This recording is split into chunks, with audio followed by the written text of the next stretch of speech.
Good day, everyone. Today we will discuss our topic 3 under the regulatory framework, which is Republic Act 7653, as amended by a later law, Republic Act 1121-1, or the new Central Bank Act. So, what is this particular law? Proceed to the law at brief. The new Central Bank Act is the law that basically created and established the structure and governance of an important banking and financial institution in the Philippines, which is the Bangko Sentral ng Pilipinas, or the BSP. The BSP is the State Central Monetary Authority. It is the government agency that is charged with the responsibility of administering the monetary, banking, and credit system of the country, and is granted the power of supervision and examination over bank and non-bank financial institutions, performing quasi-banking functions, including savings and loan associations. This was enunciated by the Supreme Court case of Busuego versus Court of Appeals, held June 30, 1987. So, from this particular decision of the Supreme Court, we can say that the Bangko Sentral ng Pilipinas, or the BSP, is the American equivalent to the Federal Reserve. The BSP, or the Bangko Sentral ng Pilipinas, is not only the chief regulator agency over banks and banking institutions, as well as those non-bank financial institutions that perform quasi-banking functions, but it is also charged in setting up the central monetary and fiscal policy of the government. The Bangko Sentral ng Pilipinas is charged with the responsibility of establishing the credit system of the country, as well as the administration of the monetary system, meaning the printing of money to be used as legal tender in the Philippines. And you probably learned legal tender already in your negotiable instruments law and other business laws for that matter.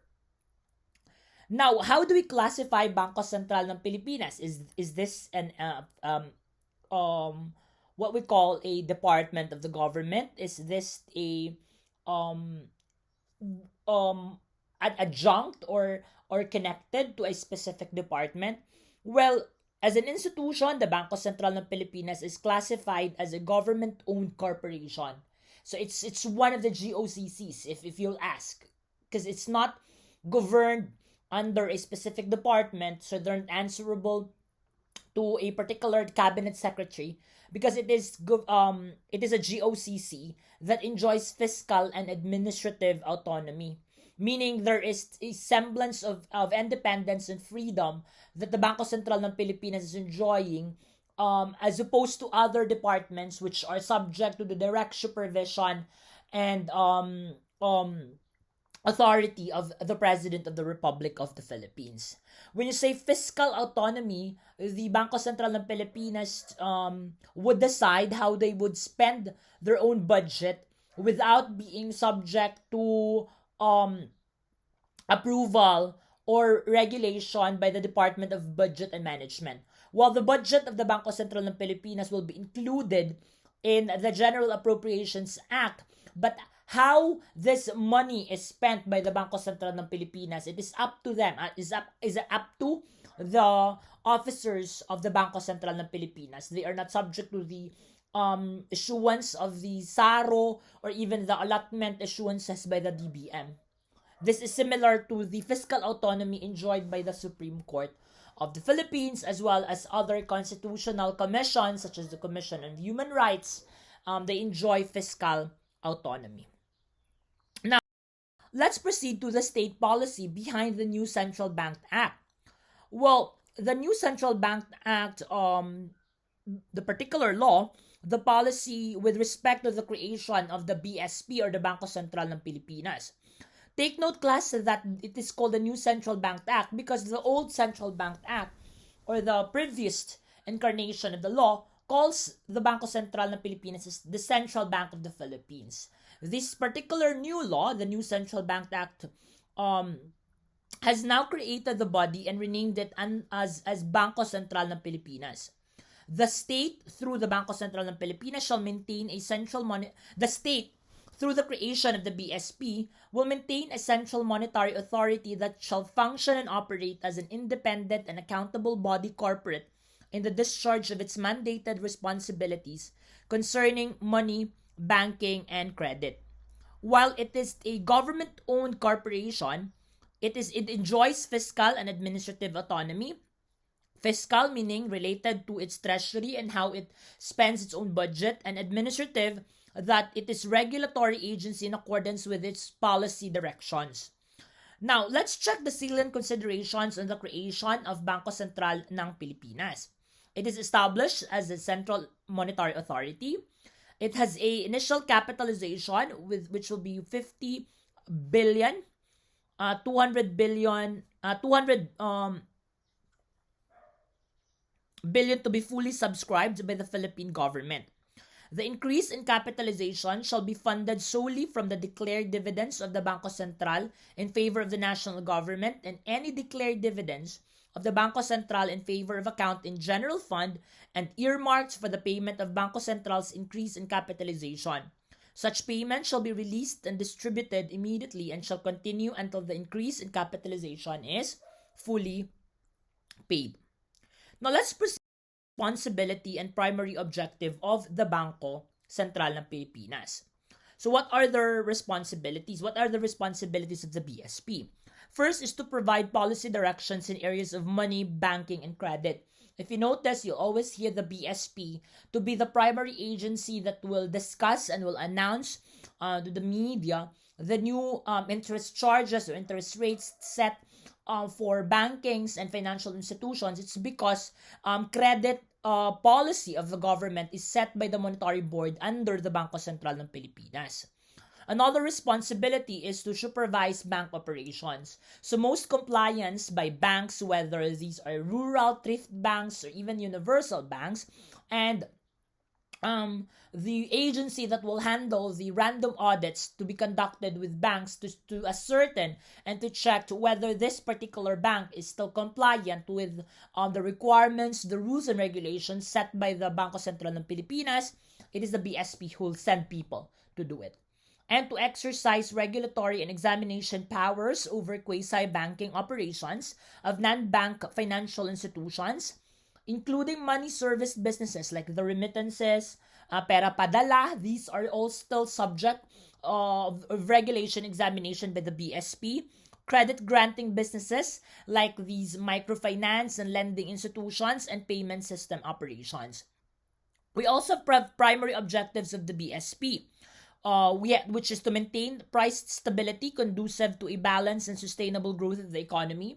So the primary concern of the BSP is really to work hand in hand with the Department of Finance and other related or relevant government institutions to curb price controls or even inflation rates in the country.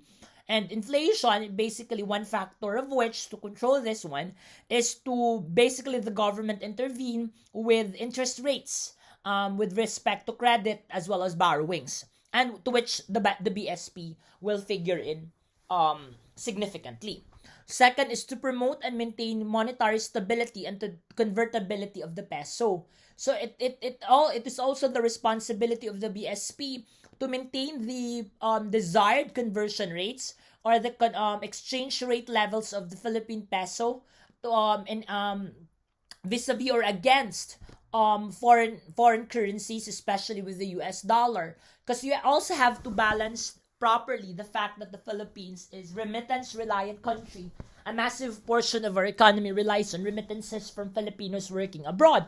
So we also don't want the exchange rate of the Philippine peso to a dollar to go down, especially in an era or in a particular period where the Philippines is enjoying economic prosperity or economic growth. Because if the Philippine peso will rally against the US dollar, the automatic effect would be the Philippine peso's equivalent to a dollar would probably go down or will decrease. But as a country with reliance on remittances, we don't want the Filipino families receiving this dollar remittances to suffer as well. So we wanted it to maintain in such level that it's not also disadvantageous to Filipinos. So that's why, if you notice, even if we're growing economically or fast growing economically, the Philippine peso cannot go down basically to 20 pesos to a dollar, considering that we're also protecting the remittances or foreign exchange of remittances as well as our exports, because we will be paid in dollar. So we don't want that the equivalent peso that will be paid to the exporters would also go down. And another responsibility of the BSP,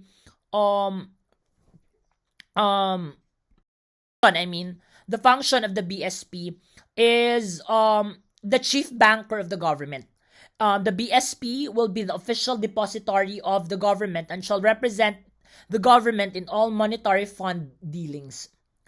The Bangko Sentral ng Pilipinas also serves as custodian of our foreign currency and gold reserves.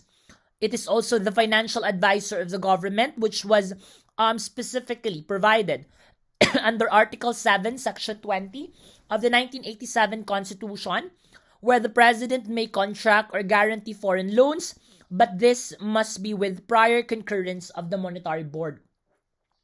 The BSP is also considered as a government agent, a source of credit. It is the issuer of the currency. The Philippine peso is printed by the Bangko Sentral ng Pilipinas. It is also the clearing channel or house, especially where the PCHC does not operate. So the Bangko Sentral ng Pilipinas serve as a clearinghouse for banking transactions. That's why you'll definitely hear banks will say that we will have the cutoff at 3 p.m. because we will have to clear this one before we forward the list or the records of our transactions to the BSP for every so that the transactions, especially those paid via checks, be cleared within that particular day. The Bangko Sentral ng Pilipinas also serves as supervisor of the banking system, which includes now the examination. The power extends to enterprises that are wholly or majority owned or controlled by the bank. So even if it's not a bank, if it is majority owned or wholly controlled by the bank, then these particular entities or agencies will now fall under the ambit of the supervisory powers of the BSP. This power may not be restrained by a writ of injunction unless there is a convincing proof that the action of the BSP is plainly arbitrary. When we say it cannot be restrained by a writ of injunction, it means that the examination powers of the Bangko Sentral ng Pilipinas cannot be easily stopped by a bank or a financial institution by filing an injunction with court, because basically allowing this would curtail the supervisory powers of or regulatory powers of the BSP over the banking institutions or over the banking industry. However, if there is a convincing proof that the particular review or regulation conducted by the BSP over a specific bank was done arbitrarily, meaning this is without a reasonable basis, but rather probably has risen from, say, arbitrariness or capriciousness or targeted harassment by the BSP, then that can be subject to an injunction. That's the only exemption. And of course, under the regulatory powers of the BSP, it can place a bank under receivership or liquidation. You'll note that the particular sections under the new Central Bank Act were cited for each of these functions. So you basically have to check the corresponding provisions to verify now or to check the actual red letter of the law. All right? So I would like to encourage you that these functions you refer to the specific section so that you'll definitely see and read the actual red letter of the law in full text. The regulatory powers also result to vesting with the BSP the authority or the power to initiate criminal prosecution of erring officers of banks. Okay? And the last function will be to extend discounts, loans, and advances to banking institutions in order to influence the volume of credit consistent with objective of priced stability. But note that when availing of loan facilities of the Bangko Sentral, private banks assigned to the Bangko Sentral ng Pilipinas their receivables including all collaterals thereof related. So you have to assign to the BSP so that you can actually get a loan out of these receivables, or you can have these receivables discounted. So basically, what will happen is you will be receiving the proceeds out of these receivables in advance, albeit with a discount, and then payments now will be directed to the Bangko Sentral should your creditor will now remit the installment payments out of that particular receivable. Okay. Now, proceed to the Monetary Board. We've mentioned the Monetary Board for quite some time already under this new Central Bank Act. The Monetary Board is the body through which the powers and functions of the Bangko Sentral ng Pilipinas are exercised. So since the Bangko Sentral ng Pilipinas is considered to be a corporation, like a government-owned corporation, it cannot act on its own as like a normal person.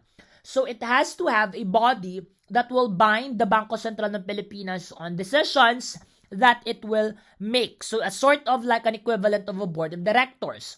But here, the board of directors of the Bangko Sentral would be called the Monetary Board. Okay? So what are the powers of the Monetary Board? Well, the Monetary Board can issue rules and regulations that it considers necessary for the effective discharge of the responsibilities and exercise of its powers. It can also direct the management, the operations, and overall administration of the entire Bangko Sentral ng Pilipinas. The MB or the Monetary Board can also reorganize the entire personnel of the BSP and issue rules and regulations that the MB may deem convenient for this purpose, which is for the management, operations, and administration of the entire institution. The Monetary Board will also establish its own human resource management system and adopt an annual budget for and authorize such expenditures by the BSP as are in the interest of the effective administration and operations of the BSP in accordance with applicable laws and regulations. The Monetary Board is also authorized to indemnify its members and other officials of the BSP, including the personnel of the departments performing supervision and examination functions, against all costs and expenses reasonably incurred by such persons in connection with any civil or criminal action. Alright? Now let's proceed to the composition of the Monetary Board. It shall be comprised of 7 members, all to be appointed by the President of the Republic of the Philippines with a 6-year term. It seems that they also have the same term with the President, 6 years in total. No member of the Monetary Board may be reappointed more than once. So once you're appointed there and your term expires, you can no longer be reappointed again for another term. So it's like the Republic of the Philippines President, who can only serve for a 1-year 6th term. So who are the members of the Monetary Board? Of course, one will be the BSP Governor, and of course, her designated alternate, which is the Deputy Governor.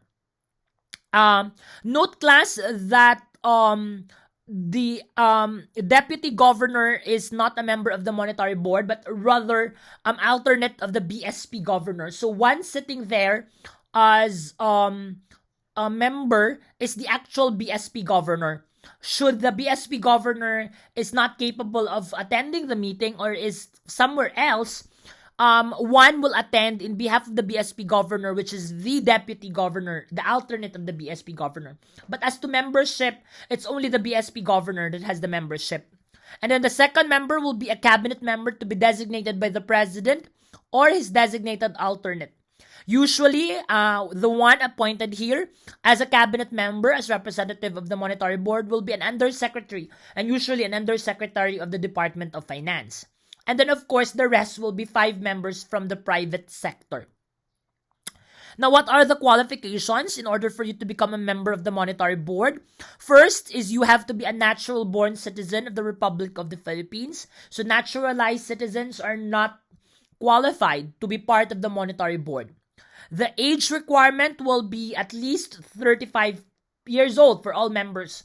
But in order for one to be the governor of the Bangko Sentral ng Pilipinas, one must be at least 40 years old.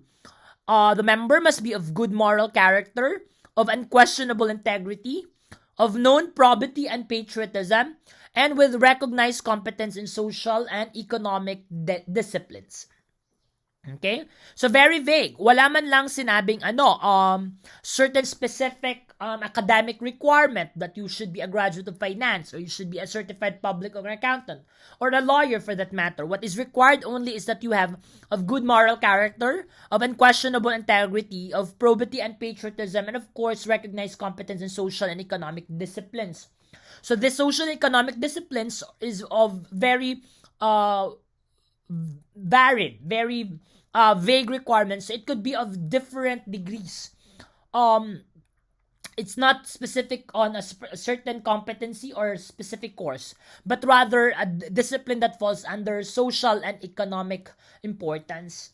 And of course, usually the members of the monetary board and or the BSP governor are usually technocrats. These are individuals who are prized for their brains, of their intelligence and their competence with respect to providing solutions, economic problems, or fiscal or monetary problems. So these are usually technocrats that are usually appointed to the monetary board. Okay, let's proceed to the powers of the BSP governor. The BSP governor is the chief executive of the Bangko Sentral. The powers would include the preparation of the agenda of the meetings with the monetary board and to submit for the consideration of the board policies and measures which the governor believes to be necessary to carry out the purpose of the BSP. Second is to execute and administer the policies and measures that are already passed and approved by the monetary board, to direct and supervise the operations and as well as the internal administration of the BSP. The governor may delegate certain administrative responsibilities to other officers, of course, but these are limited only. This delegation shall be limited to the rules and regulations prescribed by the monetary board.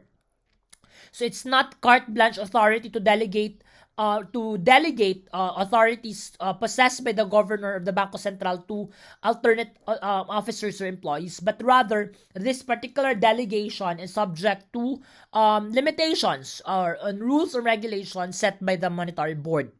The governor may appoint and fix the remunerations and other emoluments of the personnel below the rank of a department head, as well as to impose disciplinary measures upon personnel of the Bangko Sentral.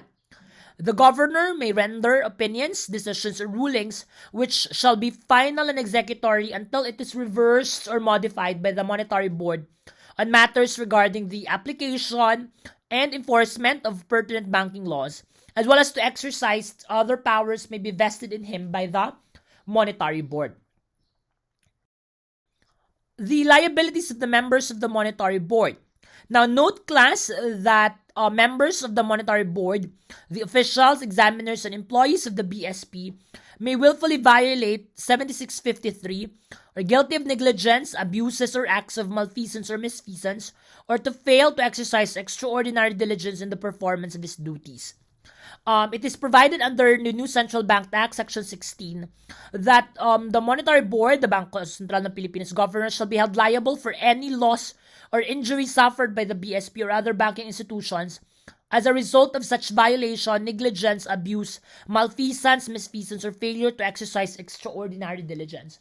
Meaning, if the BSP will suffer through the negligence of any of its officers, examiners, and employees, then these particular erring employees, examiners, officers, or the members of the monetary board shall be held liable.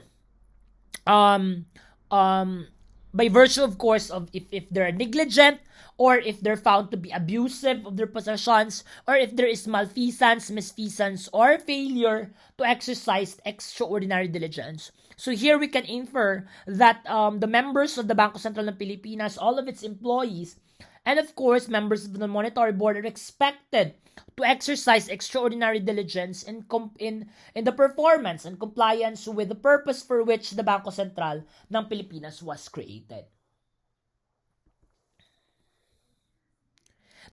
Proceed to the BSP and bank in distress. Now, in case of situations where there is a distressed bank, it is now the Bangko Sentral ng Pilipinas who will appoint a conservator or receiver for the closure of these distressed banks. Now, before we proceed to these different powers or different forms of response by the bank on a particular distressed bank, what are those considered to be distressed banks? Of course, if a bank suffers illiquidity, if this occurs when the bank is not liquid, and you say liquid, it means that the bank cannot meet its current liabilities. So if the bank is illiquid and can no longer meet its current liabilities, the BSP will have to subject the bank to a conservatorship, and it will be handled by a conservator. Now, if you will say liquidity class, if you determine how the bank will be determined as liquid or not, it is the ability of the bank's asset to be converted into cash, meaning the quickness of these assets to be converted into cash to meet the bank's current liabilities. But if the particular bank's assets cannot be converted immediately into cash to meet up its current obligations, then that particular entity or institution is not liquid when they fall due. Okay? When the obligations will fall due. If you will say naman insolvent class, it occurs when the actual market value of the assets will be insufficient to meet its liabilities. It means that the total assets of the bank or the entity or the institution is already pegged at a lower amount than its liabilities.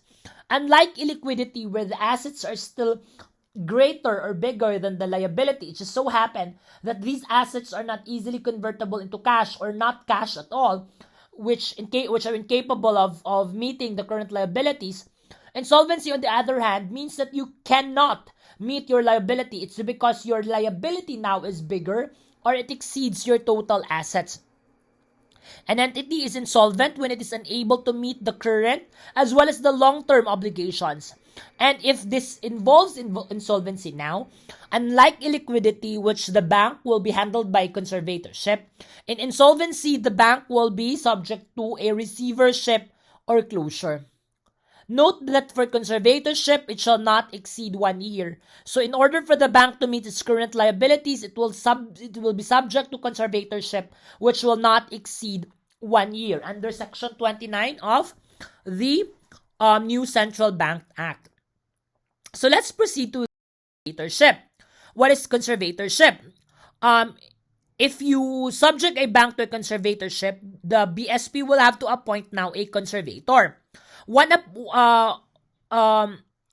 appointed, the conservator is one who is appointed if the bank is in a state of illiquidity or when the bank fails or refuses to maintain a certain level of liquidity adequate to protect its depositors and creditors. Note that I think we've mentioned in our previous videos that banks are required to maintain certain liquidity ratio upon as a compliance to the Bangko Sentral ng Pilipinas. The inability of a bank now to maintain this minimum liquidity ratio or its stern refusal to maintain such liquidity levels, the bank will now be subjected by the Bangko Sentral ng Pilipinas into conservatorship. And the conservatorship will result to the appointment of a conservator. The bank still has more assets than its liabilities, but the assets are not liquid or not in cash. That's why the bank or the institution cannot pay its obligation when it falls due. So what are the powers of a conservator? The conservator now can collect all monies and debts due to the said bank. It can take charge of all the assets, liabilities, and management of the bank. The conservator can reorganize this particular entity or the bank.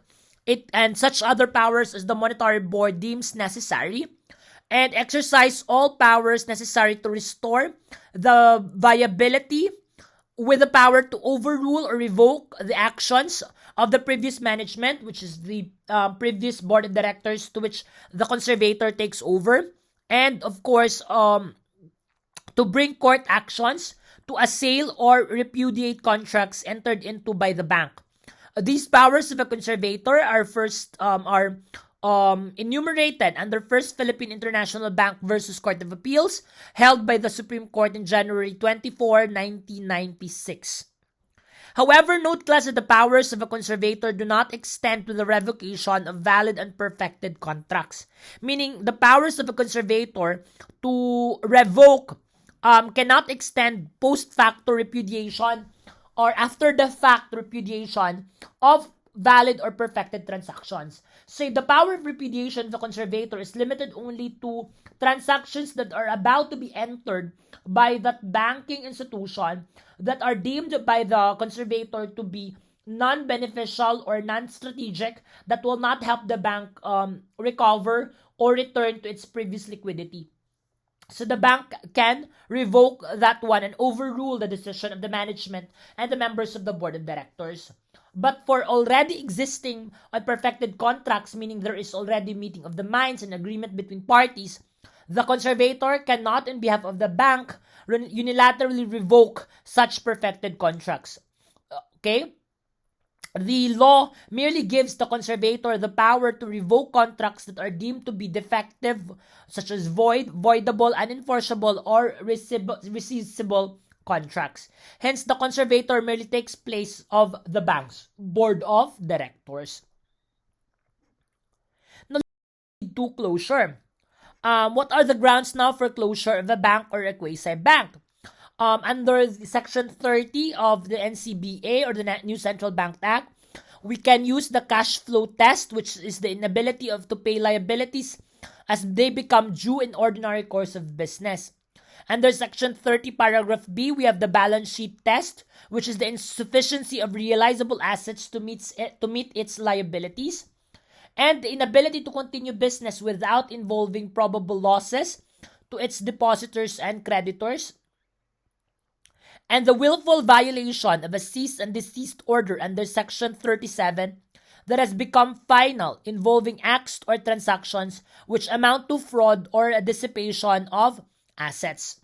We also have the notification to the BSP or public announcement of a bank holiday, and the suspension of payment of its deposit liabilities continuously for more than 30 days. Okay? Sige, suspend ang bank ng payment ng its deposit liabilities, meaning depositors are no longer able to withdraw money from their banks because the bank continuously suspend its operations for more than 30 days and the persisting in conducting its business in an unsafe or unsound manner. Now, under the closure of banks, we have what we call the close now, hear later doctrine, which is enunciated by the Supreme Court in the Central Bank of the Philippines, the old name of the BSP, versus Court of Appeals, decided on March 30, 1993. Founded on this particular doctrine is founded on practical and legal considerations to obviate unwarranted dissipation of the bank's assets and is a valid exercise of police power to protect the depositors, creditors, stockholders, and the general public. The law does not contemplate prior notice and hearing before the bank may be directed to stop operations and placed under receivership. Note that the swift, adequate, and determined actions must be taken against financially distressed and mismanaged banks by the government agencies, lest the public faith in the banking system deteriorate to prejudice the national economy. Because of the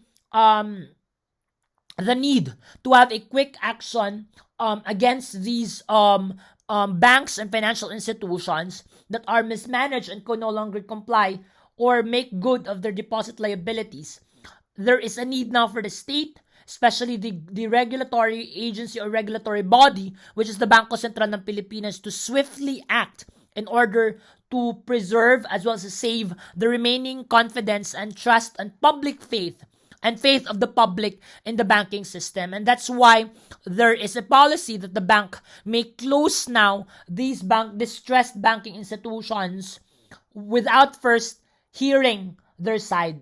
Close first before you hear them or investigate or verify now the capabilities of these banks to continue operating. The BSP may also order the closure of the bank even without prior hearing The BSP may rely on the report of either the conservator, receiver, or the head of the supervising and examining department. It is not required to conduct a thorough audit of the bank before ordering its closure. The close now hear later doctrine justifies the BSP in ordering the bank closures even without prior hearing. Thus, injunction does not lie against the BSP in the exercise of its power and function. So if you're ordered by the BSP to close as a bank, you cannot seek remedy to courts and ask for injunction to stop the BSP to close your operations, because the bank now, the BSP now has the right to close you before hearing, and therefore there is no need for you to be heard first before the BSP can take action and close your operations. That's why the injunction order may be found to be not proper in this particular situation or particular case. Now, note that judicial review comes only proper after the monetary board if the same was attended with bad faith and grave abuse of discretion. But note that judicial review may take place after the order of closure by the BSP. Okay? Let's proceed to receivership. Receivership is when a receiver is appointed, take note, when the bank is already insolvent. It is appointed by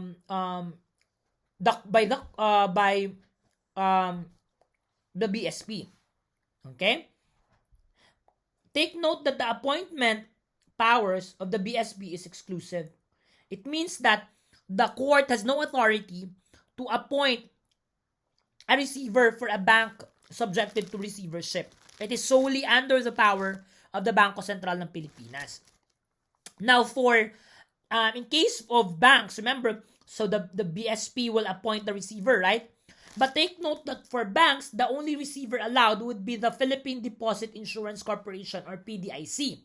But for quasi-banks, it could be any person of recognized competence in the banking or finance industry. So note that it could be someone who's competent enough to take over the running of the bank or taking over the affairs of the non-bank or the quasi-banking financial institutions. It could be a certain person. But for banks, it could not be someone else. It should always be the PDIC. So what are the duties now of a receiver? We have now E&Y, which is to immediately gather and take charge of all assets and liabilities of the institution, to administer the same for the benefit of the creditors and exercise the general powers of receiver under the revised rules of court, to not, with the exception of administrative expenditures, pay or commit any act that will involve the transfer or dispossession of any asset of the institution, provided that the receiver may deposit or place the funds of the institution in non-speculative investments. And within 90 days from takeover, the receiver shall determine whether the banking institution or the quasi-bank may still be subject to rehabilitation or otherwise placed in the condition that it may be permitted to resume its operations, with the safety to its depositors and creditors and the general public. If the receiver determines that the institution or the banking institution or the non-bank quasi-bank performing quasi-bank function cannot be rehabilitated or permitted to resume business, then the monetary board shall notify in writing the board of directors of such institution of its findings and direct the receiver to proceed with liquidation. Okay? So kapag hindi na talaga kayang i-rehabilitate ang bank, then the monetary board will notify the board of directors of that particular bank that it will now proceed to liquidation. So what is liquidation?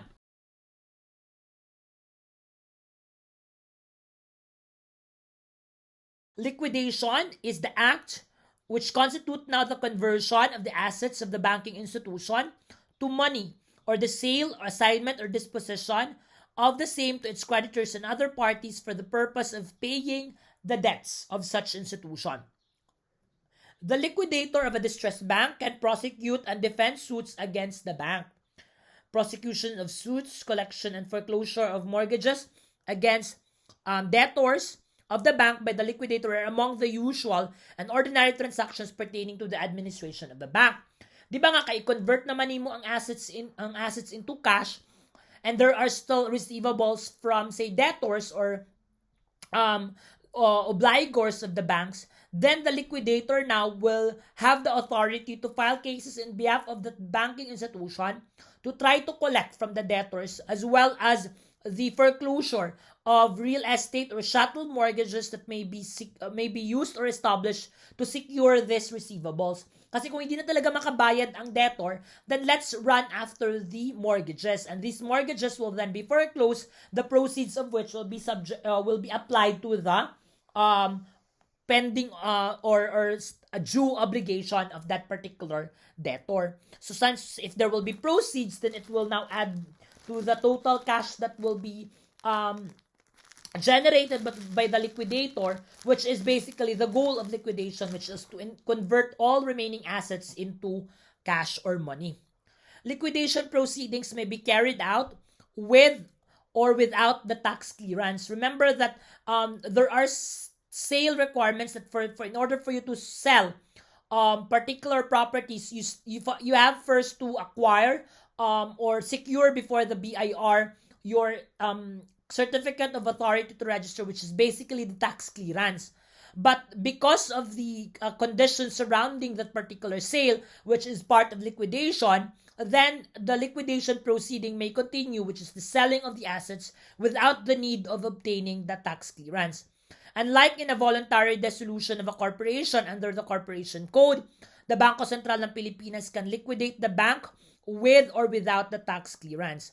Banks under liquidation by the PDIC, as ordered by the Monetary Board, constitute a special case governed by the special rules and procedures provided under Section 30 of the new Central Bank Act, which does not require that a tax clearance to be secured from the BIR.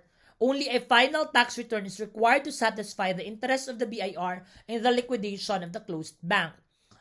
Note that the Supreme Court found it unreasonable for the liquidation court to require that a tax clearance be first secured as a condition for the approval of the project of distribution of a bank under liquidation. Kasi it will prolong the liquidation process further by adding another burden, which is a long process, a lengthy process of securing now a tax clearance. Now let's proceed to the filing of the claim against the insolvent bank. All claims against the insolvent bank should be filed in the liquidation proceeding. It is not necessary that a claim may be initially disputed in a court or agency before it is filed with the liquidation court. An exemption to this requirement is when the bank that files a claim against another person or legal entity, the claim should be filed in the regular courts.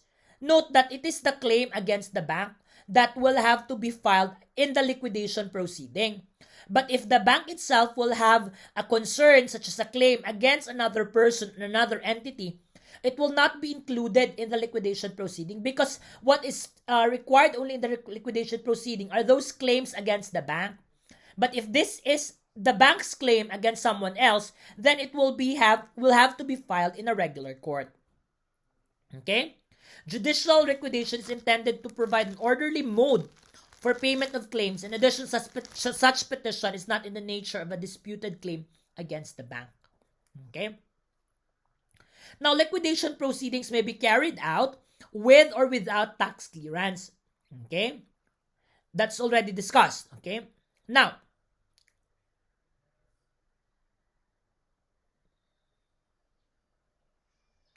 banks under liquidation by the PDIC, as ordered by the Monetary Board, constitute a special case governed by the special rules and procedures provided under Section 30 of the new Central Bank Act, which does not require that a tax clearance be secured from the BIR.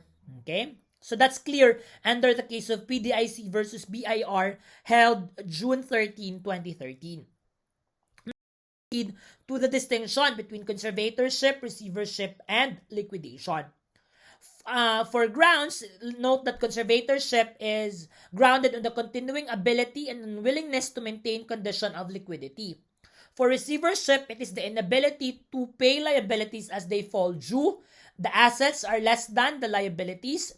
The bank cannot continue do its business. without causing damage, and violation of a cease and desist order issued by the court or the Bangko Sentral ng Pilipinas, and the bank has declared a banking holiday that is exceeded for more than 30 days. Liquidation, on the other hand, is when the bank is found to be insolvent and the continuation of its operations would involve probable loss to its creditors, and the bank is found by the receivership or the receiver to no longer be probably possibility of to be rehabilitated. What are the effects now? The conservatorship will result now to the retention of the bank of its juridical personality, while perfected transactions cannot be repudiated, but the conservator will take over the running of the banks, as well as to determine if these transactions are to be pushed through or not, in order for the bank to be able to return to liquidity. For receivership now class, the juridical personality is still retained, but there is suspension now of operations and stoppage of the business, and the assets will now be deemed to be in custodia legis, meaning under the custody of law. For liquidation now, the juridical personality is still retained, albeit the fact that the bank will lose its juridical personality upon the completion of the liquidation, and perfected transactions are also cannot be repudiated. For conservatorship, it should be terminated after 1 year. Receivership within 90 days of liquidation is decided upon. So meaning receivership has to be finished within 90 days. Otherwise, the receiver will have to determine if that particular bank will have to resume to rehabilitation or will be subjected to liquidation. Until the bank is viable again, rehabilitation is to be upheld. Meaning the bank will undergo rehabilitation if the bank will, after 90 days determined by the receiver, it can still be subject to rehabilitation. But if the bank can no longer be rehabilitated, it will be forwarded now to liquidation. For liquidation, it will be terminated when debts have been paid in accordance with the liquidation plan set. Alright? That's the end of our topic 3, the new Central Bank Act.